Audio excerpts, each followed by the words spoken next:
नमस्कार दोस्तों, आज हम डिस्कस करेंगे केस स्टडी रिटायरमेंट बेनिफिट्स पर pension, commutation, gratuity and leave encashment. इन्हीं सिमिलर टॉपिक्स पे हम पहले भी डिस्कस कर चुके हैं, पर इसमें कम्यूटेशन के बारे में है और पेंशन, लीव एनकैशमेंट, ग्रेच्युटी कैसे कैलकुलेट होगी इस बारे में। Employ name X, section officer, 1 March 1965 date of birth, date of joining 1 March 1985, date of retirement 31 March 2025, superannuation.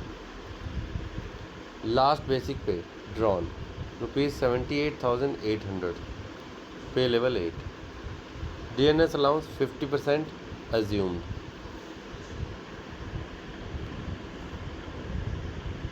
Qualifying service, total service rendered 40 years. देखिए यहाँ पे ज्वाइनिंग है 85 की, रिटायरमेंट है 25 की, सीधा सीधा 40 ईयर्स हो गए।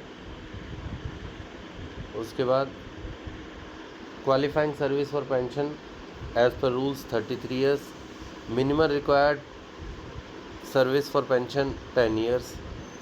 As per CCS pension rules, a minimum of 10 years of qualifying service is necessary to be eligible for pension.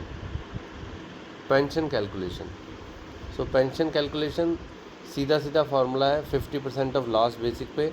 10 साल से ऊपर की सर्विस पे सीधा सीधा फार्मूला लग जाएगा 50% ऑफ लास्ट बेसिक पे, ठीक है। और ये आ जाएगा 50% ऑफ 78,800, 39,400 पर मंथ पेंशन निकल आई। बहुत ही सिंपल है। कम्यूटेशन ऑफ पेंशन, देखिए यहाँ थोड़ा सा ध्यान लगाने की बात है। कम्यूटेशन कैसे निकालते हैं? 40% ऑफ पेंशन निकालेंगे। कम्यूटेशन पेंशन अलग है, कम्यूटेशन वैल्यू अलग है, नेट पेंशन अलग है। तो यहाँ इस कम्यूटेशन वाले में तीन चीज़ें निकालनी पड़ेंगी। Commutation of pension 40% of pension 39,400 pension थी, 40% उसका 15,760 आएगा। एज और नेक्स्ट बर्थडे 61 ईयर्स। अब ये एज और नेक्स्ट बर्थडे क्यों चाहिए? कम्यूटेशन फैक्टर निकालते हैं जिससे उसकी कम्यूटेड वैल्यू निकल आएगी, ठीक है। एज और नेक्स्ट बर्थडे 61 ईयर्स, और कम्यूटेड टेबल जो है कम्यूटेशन फैक्टर टेबल, उसमें देखेंगे हम कि कितना इनका कम्यूटेशन फैक्टर आ रहा है। तो 61 ईयर्स की एज पे 8.194 कम्यूटेशन फैक्टर है। कम्यूटेड वैल्यू क्या आ जाएगी? जो कम्यूटेड पोर्शन आया है पेंशन का वो मल्टीप्लाई बाय 12 मल्टीप्लाई बाय 8.194, ठीक है। तो 15,760 मल्टीप्लाई बाय 12 मल्टीप्लाई बाय 8.194, तो कम्यूटेड वैल्यू आ गई 15,51,535, ठीक है।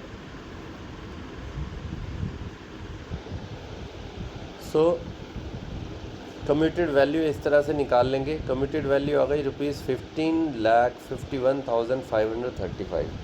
तो ये जो है आपको amount 40% at the time of superannuation सीधा सीधा मिल जाएगा, और इसकी कम्यूटेड पोर्शन से आपकी पेंशन रिड्यूस हो जाएगी, ठीक है।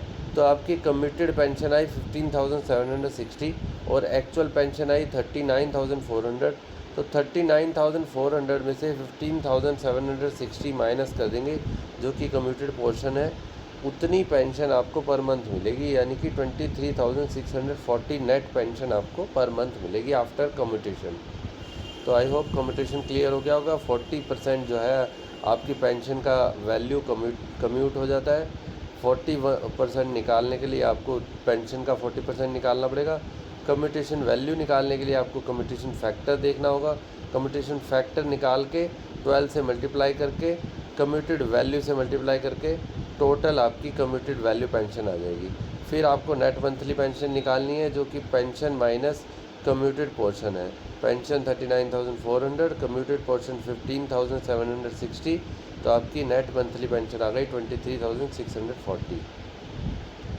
अब रिटायरमेंट ग्रेच्युटी, इसका फॉर्मूला होता है सीधा सीधा बेसिक पे प्लस DA, यानी कि emoluments multiply by 1/4 multiply by number of 6 monthly qualifying service periods. तो तो 6 मंथली का मतलब है जैसे 33 ईयर्स मैक्सिमम है तो 6 मंथली यानी 66, ठीक है। ऐसे ही अगर मान लीजिए आपका 23.9 मंथ्स है तो आपके 23 के हो गए 46 और 9 मंथ्स के एक ऐड हो जाएगा, ठीक है। तो 6 मंथली पोर्शन ऐड हो जाएगा, ठीक। अब ग्रॉस वैल्यू, गिवन वैल्यू, तो मैक्सिमम ग्रेचुइटी जो है 25 लाख है। गिवन वैल्यू क्या है, बेसिक पे 78,800, डीए हमने यहाँ पे प्रिज्यूम किया 50%, 39,400। अमोलीमेंट्स हो गई डीए प्लस बेसिक प्ले यानी 1,18,200। तो क्वालिफाइंग सर्विस, क्योंकि यहाँ पे टोटल 40 ईयर्स की सर्विस उसने की है तो मैक्सिमम 33 ईयर्स अलाउड होते हैं। Qualifying service 33 years, 6 monthly periods जो है 33 × 2 66। तो यहाँ पे कैलकुलेट करेंगे gratuity 1,80,200 multiply by 1/4 multiply bye 66। तो इसका कैलकुलेशन आ जाएगा 1,18,200 मल्टीप्लाई बाय 16.5 इक्वल्स टू 19,50,300, ठीक। तो ये इसकी वैल्यू आ गई जो कि विद इन है मैक्सिमम वैल्यू के, तो इतना आपको ग्रेचुइटी मिल जाएगी। लीव एनकैशमेंट, अब लीव एनकैशमेंट जो है 300 मैक्सिमम अर्न लीव अलाउड है। तो यहाँ देखने की बात है, अगर मान लीजिए आपके पास 150 अर्न लीव है और 200 HPL हैं, तो 200 HPL का आधा HPL 100 और 150 EL, तो 250 EL आपको ऐसे केस में मिलेंगी। यहाँ पे क्योंकि उसके पास 300 EL पूरी हैं तो leave balance 300 basic pay plus DA यानी emoluments into number of days upon 30। तो 1,18,200 अभी हमने ऊपर निकाला था emoluments basic plus DA multiply by 300 total leaves upon 30। तो ये 11,82,000 आपका लीव एनकैशमेंट आ जाएगा। समरी ऑफ रिटायरमेंट बेनिफिट्स, अब आपकी मंथली पेंशन आ गई जो कि पोस्ट कम्यूटेशन है 23,640। कम्यूटेशन पेंशन जो कम्यूटेड वैल्यू है लमसम 15,51,535। Retirement gratuity 19,53,300।